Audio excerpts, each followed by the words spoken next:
जिसको भगवान शिव अपने पास में रखे हैं वो कोई साधारण व्यक्ति नहीं हो सकता। शिव मंदिर में कभी आप जाए, कभी ऐसा मौका लगे कि शंकर भगवान से मिलकर आए, उनका दर्शन करके आए, आपको लगे कि कहीं आपका यश कम हो रहा है। आप जानते हो कि आपको मुझे यह काम करवाना है और यह काम हो ही नहीं रहा, बहुत प्रयास कर लिया, आपको लगे कि ये फाइल आगे नहीं बढ़ रही। शिव जी पर जो जल चढ़ा, उस चढ़े हुए जल को थोड़ा सा आप लेकर आते हो। आपको बताया था ना कि खाली लोटा नहीं लेकर आना चाहिए, खाली कलश नहीं लेकर आना चाहिए, शंकर जी के मंदिर से कभी वापस नहीं लाना चाहिए। भगवान को जल चढ़ाने के बाद थोड़ा सा जल हाथ में या कटोरी में या कलश में, भले ही 2 बूंद ही क्यों ना जरूर लेकर आ, अपने घर पे जरूर लेकर आ।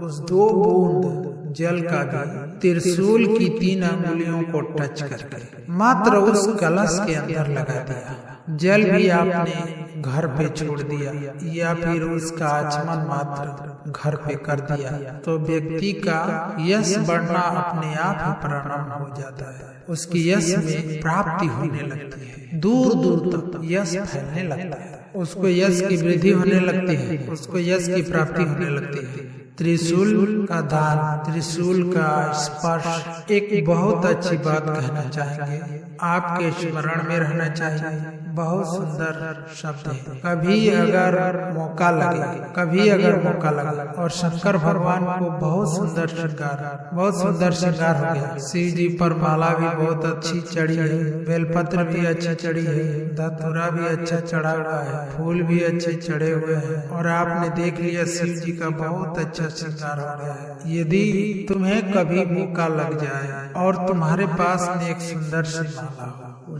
तो आप पुजारी जी को या पंडित जी को कह दो शिव जी का अच्छा श्रृंगार हो गया हो, तो वह माला केवल त्रिशूल के, जो त्रिशूल है उस त्रिशूल पर उस माला को यदि आप टांग भी दिया तो भी आप उन्नति की सीढ़ी पर आगे बढ़ना प्रारंभ कर दोगे। पर किस समय पर, जब भगवान का पूर्ण श्रृंगार होगा, पूर्ण श्रृंगार शिव जी का हो गया और माला तुम्हारे हाथ में है, तुमने देखा भगवान का श्रृंगार हो गया। अगर शिव जी पर माला चढ़ाऊंगा तो श्रृंगार गिर जाएगा, तो उस माला को आप अपने यश प्राप्ति के लिए, अपने आनंद के लिए, अपने उन्नति के लिए आप उसको त्रिशूल में चढ़ा सकते हैं। हम कई बार एक बात आपको बहुत अच्छे से वर्णन करके बताए, कभी मौका लगे और आप कभी किसी कंपटीशन एग्जाम में बैठे हो या फिर एक ही जगह पर सर्विस करते करते बहुत समय हो गया हो,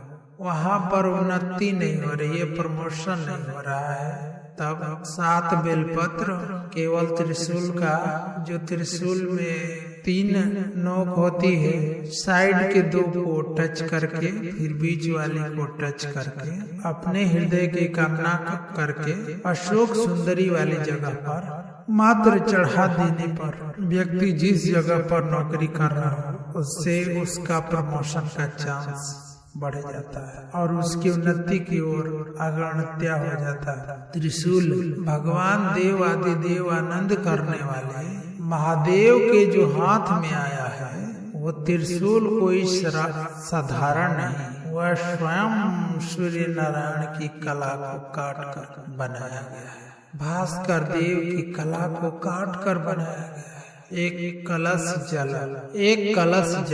एक बेलपत्र, कभी कोई विशेष कार्य है, अटक रहा है, बहुत दिन से लगे हो, नहीं हो रहा, एक कलश जल, एक बेलपत्र। शिव मंदिर में जब बेलपत्र लेकर जाए, बेलपत्र रखे सीधे हाथ में, उसके ऊपर रख लिया कलश, उसमें जल भरा हुआ हो, अपनी कामना कर मंदिर में पहुंचकर कलश को उल्टे हाथ में लेकर बेलपत्र को पहले अशोक सुंदरी वाली जगह पर, ये डंडी का जो भाग है जहाँ से पानी बहता है, अशोक सुंदरी का जो जगह है, और ये पत्ती उस जगह पर रख दे जो अशोक सुंदरी वाली जगह होती है, और शंकर भगवान को सीधे हाथ में जल लेकर अशोक सुंदरी वाली जगह पर जल समर्पित कर शंकर भगवान के चारों ओर जल छोड़कर फिर शिव जी के शिवलिंग पर जल समर्पित करना।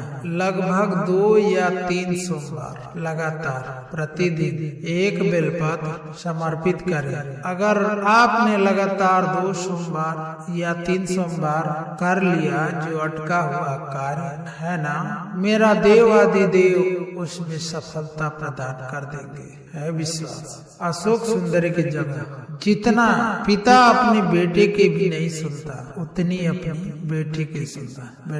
बेटा माँ को प्रिय होता है और बेटी बाप को प्रिय होती है, बेटी पिता को प्रिय है। आप अशोक सुंदरी से अपनी बात कह सकते हैं। फेसबुक और यूट्यूब पर जितने भी सुनने वाले हैं, बहुत सावधानी से सुनना। यदि घर में बहुत ज्यादा मात्रा में बीमारी हो, एक बीमार हो रहा है, दूसरा ठीक हो रहा है, दूसरा बीमार हो रहा है, तीसरा ठीक हो रहा है, और ज्यादा बीमारी अगर घर में पकड़ कर रखी हुई है तो प्रयास करिएगा। दुर्वा जानते हो जो गणेश जी को चढ़ती है, दुर्वा 7 दुर्वा का जल, 7 दुर्वा का जल भगवान शंकर को समर्पित करने का प्रयास करिएगा।